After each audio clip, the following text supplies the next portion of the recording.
Welcome to USA Global TV and Radio, where our mission is to provide education, entertainment, hope, and inspiration.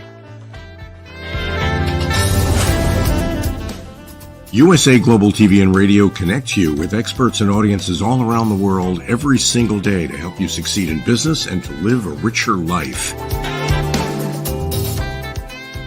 Visit us at usaglobaltv.com to learn about career and life-changing training and mentoring programs like the Listening Mentor. Subscribe to our newsletter to stay informed about our special programs and offers. Discover how you can become a guest on one of our shows or a host or producer of a USA Global TV and Radio show of your very own. That's USA Global TV and Radio, where the doctor is always in.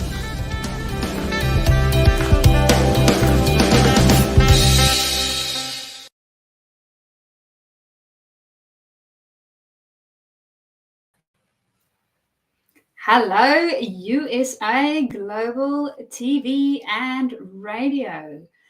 I am so happy to be with all of you guys today.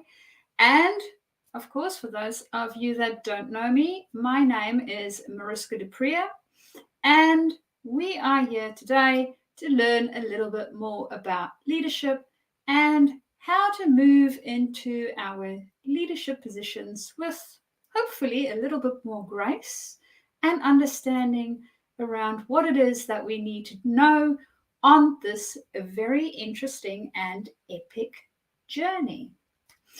So I know that on the USA Global TV platform, there is a whole host of different trainings. And if you have missed any of the other trainings that we've done so far, you are more than welcome to go back on the platform and have a little look. So, without further ado, for today's lesson, we are looking more specifically at, well, that whole follow the leader type of thing. Because as leaders, yes, we are always on stage. Now, here at USA Global TV, we are literally on stage, but yes, in your work environment, wherever it is that you are leading a group of people, you will be finding yourself on stage. And we will look at what exactly it is that people might be looking at while they see you there in our lesson for today. So, with that, let's jump into the lesson. This, of course, is the second lesson in our series around leadership. And as I mentioned a little bit earlier, follow the leader. So let's see how we do that. In our previous lesson, we looked at, well, we became the new leader. We have been promoted. We got that ticket. We got on the train and we learned how to hopefully not derail ourselves completely. So, what is next? First, as I said, the promotion, and second, the skill set. Yes, you are a great individual contributor. You know your stuff. You know exactly what to do. You know exactly how to solve all the problems that's coming up. Is this the skill set that you need when you become a new leader? Or in general, when you are a leader and you're moving up within your leadership space, is specialization and knowing how to do certain things actually the skill that we need? Now, let's find out what might be part of this skill set as we go. So, before you are a leader, success is all about growing yourself, your skills, your technical knowledge. When you become a leader, success is all about growing others. And this, Jack Welch, former GE CEO and chairman, so aptly reminds us of what it is that we're doing as leaders. So our technical skill set sort of takes a back seat. It is important, problem solving, all those skills that we have acquired throughout is important in a different way than it used to be. And of course, there's some other skill sets that we need to add.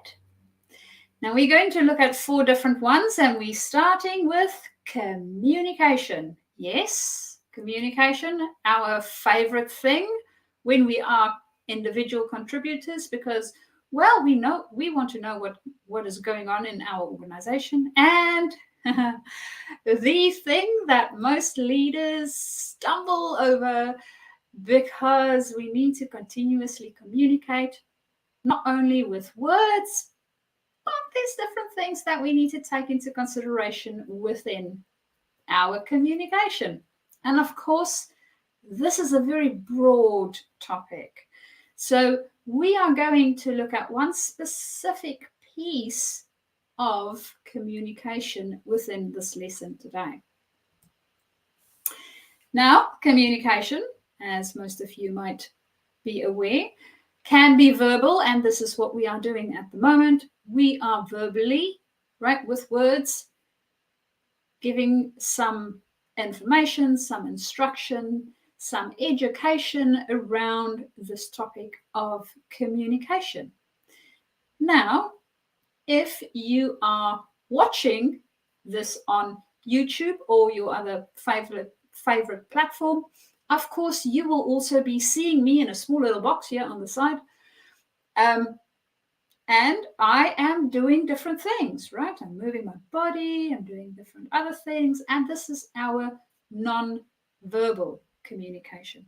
Of course, if you are listening to this, you will also hear my voice, which is also non-verbal in the tonality that I use, in the pace that I use. So there's different elements to this non-verbal aspect of things. As we mentioned, first off, we have rhythm and the use of time. Now, rhythm and the use of time is not only in the pace of my voice. Rhythm and the use of time is also in how I physically use time.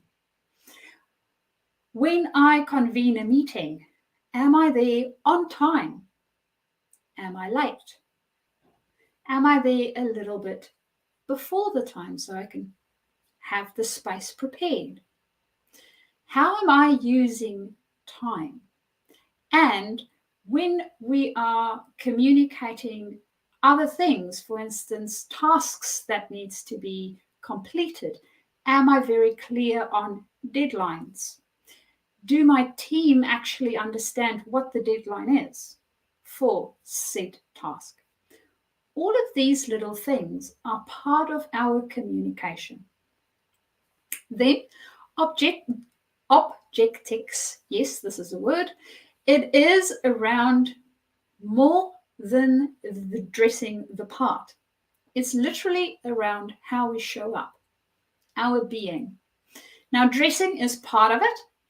If I were to wear a different type of dress, or if I were to maybe have, I don't know, my makeup all smudged on my face and I look like the wind just blew me in from outside and everything is out of place, that says something about me. It will also most probably say something about my rhythm and use of time. People might think that I am very scatterbrained, that I might not use time in a very orderly manner. There's all sorts of things that comes up with this. It is also, of course, in our voice. Yes, it is all of us, it is not only the way we look, it's the way we show up with other people, and it is the way we interact and use our different nonverbal assets. Then, of course, we have facial expressions. Now, for those of you that did a little bit of body language studies or are interested in it, with our facial expressions, we have micro expressions that they found that everybody has the same ones. So, for instance, if we see somebody with the eyebrows going up like this, and the mouth going down like this, we can most probably get the idea that the person is worried or sad. So micro expressions is those expressions that we see on a person's face for a very small piece of time, but it gives us an indication of some emotional element that is going on for them. And yes, when we interact with our team, we don't see our own expressions in the mirror.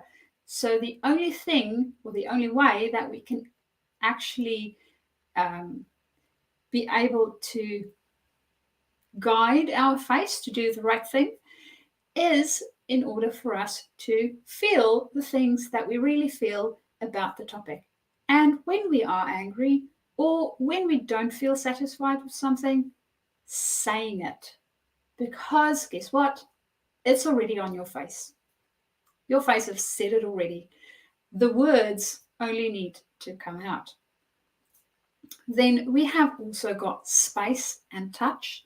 And in a work environment, this is very important to understand. It is also important to understand when we are presenting. So when we are speaking with others, our little box around us is a good place for our hands to stay within, because if we go outside of the box, we might look a little bit frazzled, or we might seem overly excited. Except, of course, if that is part of what you wanted to communicate. So, as you might notice, communication non-verbally has a lot of nuances within it. And this is something that we can learn, right? A lot of the things we have done all our life already, we have not necessarily intentionally understood how to utilize it. And that is what this is about, is as a leader, we need to start to understand intentionally how to utilize our non-verbal language. And that goes for gestures and posture. So we might have gestures and posture that works better and some that doesn't work as well. For instance, if I were to give this whole presentation having my arms folded like this, you will most probably lose interest at some point. And it might feel like I'm shut off. Whereas if I have an open body language, you will be a lot more receptive to what I am sharing.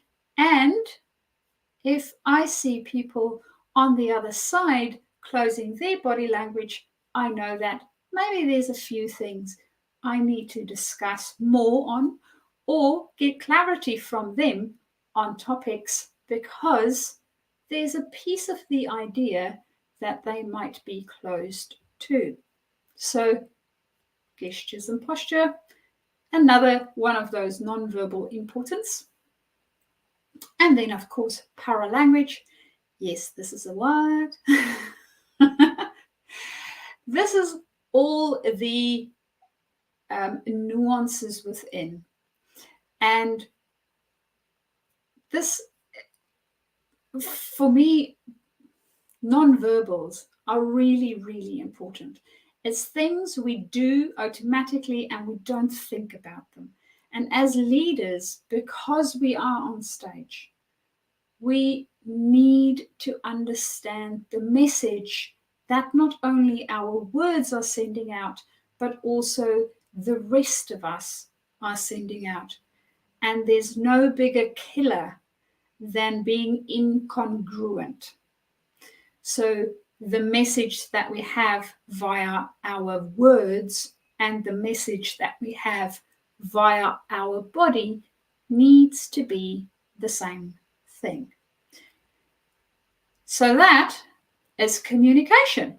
Then the next one is influence. Yes, you are now the leader, and that does not mean that you are the puppet master.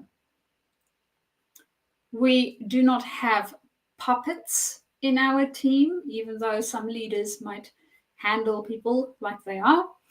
We have other human beings on our team, and we want to work as a team.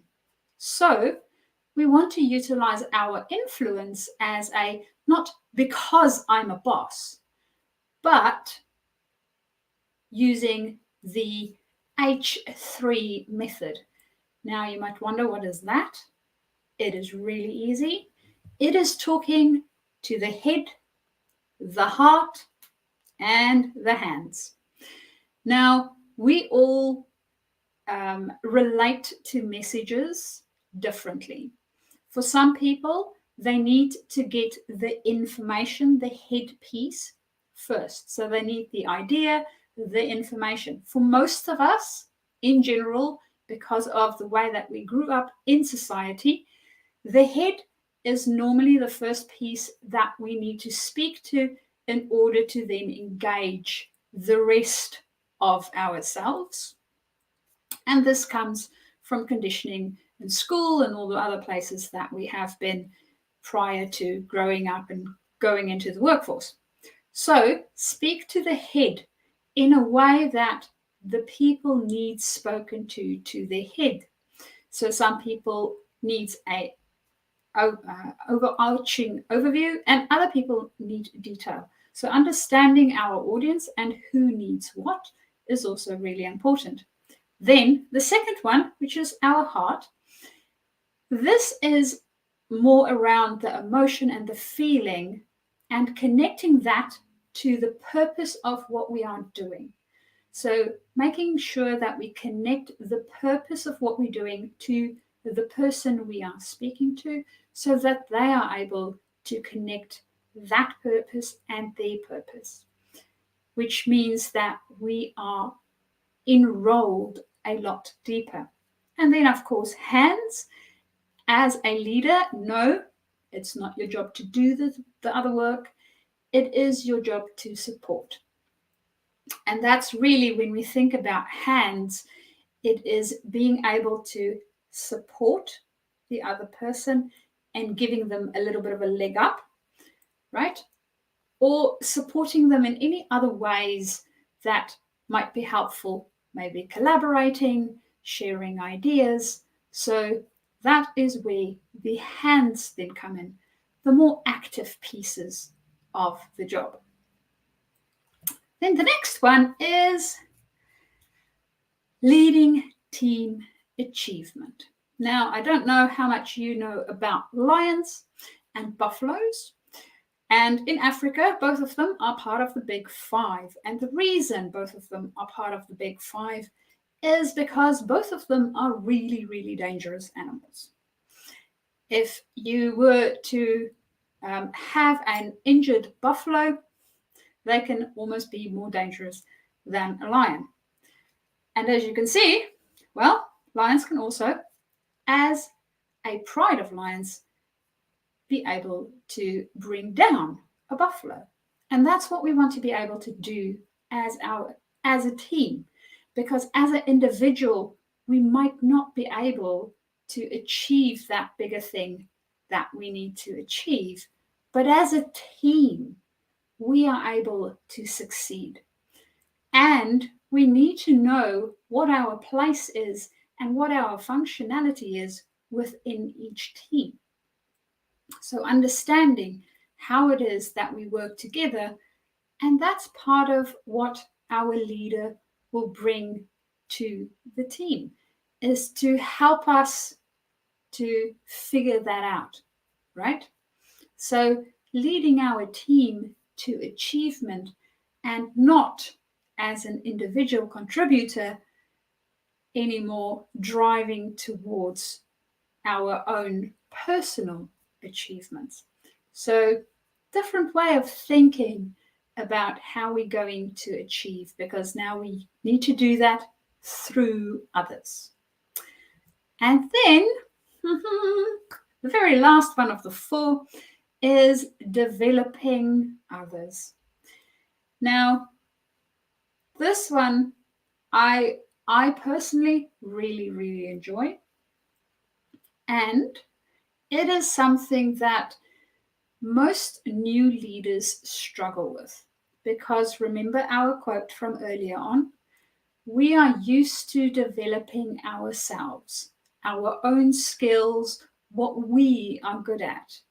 Now we need to start to develop other people's skills and what they are good at. So there's a difference in doing that. And in one of our previous lessons, I think it was about 3 lessons ago, we spoke about multipliers and diminishers within our leadership space, and being able to understanding ourselves better, understand whether we are multiplying other people or diminishing other people's potential. And this is what developing others is all about. We want to be able to multiply their potential. And how do we do that? Right? So this picture has a little bit, it gives us a little bit of an idea around that. And on the light globe piece of it, it is really about helping others generate ideas. And that doesn't mean we need to be part of the brainstorming. We can leave them to do the brainstorming. What we need to do is be able to help and support them within that space. And questions are a great way of doing this. So making sure that our team understand which question it is that we are trying to answer, which problem exactly it is that we are trying to solve. Because if we are clear on that, we can then as a team come up with ideas of how to do that and move into the right direction. So this is really about looking at being more effective and efficient with the way that we handle different tasks within our team, instead of taking all of those tasks and putting it on our own shoulders as we would have done as an individual contributor. So we don't want to be doing that, because then we had all the answers. We are not the one with all the answers. We need to become the one with all the good questions. And of course, sharing the ability for asking good questions with our team. Next up, the way that we develop others is through support and implementation. Now, how do we support them and help them to implement? And that's where this pencil idea comes in. And we also discussed it a little bit when we discussed our diminishers and multipliers. A diminishing leader will literally hold on to the pen, right? When we have done the brainstorming, they will hold on to the pen so that they can write out all the action plan or all the tasks that needs to be done, versus giving the pen to the team and letting them figure it out. So supporting looks like, if they get stuck, maybe giving 1 or 2 ideas of where they might possibly start, and then giving the pen back to them so they can continue with brainstorming and figuring out how it is that they will, one, solve the problem, and two, implement what needs implementing. And that brings us to the implementation piece of things, where, well, it's not our job to do it. I know, as individual contributors, it used to be our job to do it. Just give it to me. I know how to do it. I'll get it done. That's not the job anymore. The job is supporting the team to help them to get it done. So seeing what it is that they require, what resources, what support from other departments, where do I need to maybe lobby in different areas to get my team the support that they require. That now has become my job as a leader, not taking the task at hand and going and doing it. So, very big difference between what we do as individual contributors with our skill and what we do as leaders. Of course, yes, your technical skill can come in handy. Remember that questions? Because you have the background and the knowledge of what might be happening within that system of yours, you know what questions to ask. So instead of answering the questions, ask your team. They will definitely come up with the answers that would help you solve this problem, maybe even better than you thought of yourself in the first place.